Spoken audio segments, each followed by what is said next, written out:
काय विजन घेऊन लोकांसमोर जातात? नाही नाही, आता गेले 25 वर्ष मी समाजसेवा करतो आहे. मतदारसंघात प्रचंड विकास कामं केलेली आहेत. गरिबांच्या ज्या योजना आहेत त्या माझ्या मंत्री काळातच मी त्या योजना काढल्या आणि राबवल्या. यामुळे प्रचंड प्रतिसाद आहे आणि या निवडणुकीत मुख्यमंत्री लाडकी बहीण ही मला वाटते गेम चेंजर ठरेल आणि प्रचंड मतानं महायुती आणि मी स्वतः निवडून येईन असा विश्वास मला आहे. महायुतीचं सरकार स्थापनेआधी गौतम अदानींसोबत बैठक झाली होती. आता असा गौप्यस्फोट अजित पवारांनी केला. महायुती नव्हे, महाविकास आघाडी गेल्या वेळेला होती. त्यावेळेला गौतम अदानींची आणि सगळ्यांची भेट झाली होती. ही वस्तुस्थिती अजित पवार सांगतात ती वस्तुस्थिती आहे.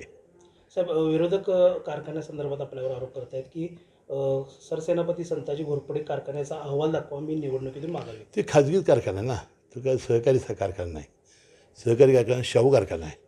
त्यांनी त्याचं उत्तर दिलं पाहिजे की 250 कोटीचं कर्ज का झालं आणि हा खाजगी कारखाना असल्यामुळं याचं काही लिमिटेड सभाज असतात, त्यांना ते आपला अहवाल देतो आपण. बारामती जे लढत आहे ते अजित पवार कुठेतरी एकटं पडल्यासारखं वाटतं, कारण कुटुंबातील कोणताही सदस्य त्यांच्यासोबत प्रचारासाठी नाही. कुटुंबातला नसले तर सगळी जनता ही त्यांचं कुटुंब आहे बारामतीची आणि सगळी जनताच त्यांना यावेळेला तारून येईल. महायुतीचं वातावरण कसं आहे राज्यात? किती 190 200 सीटा या महायुती येतील असं आता एक्झिट पोल येत आहेत.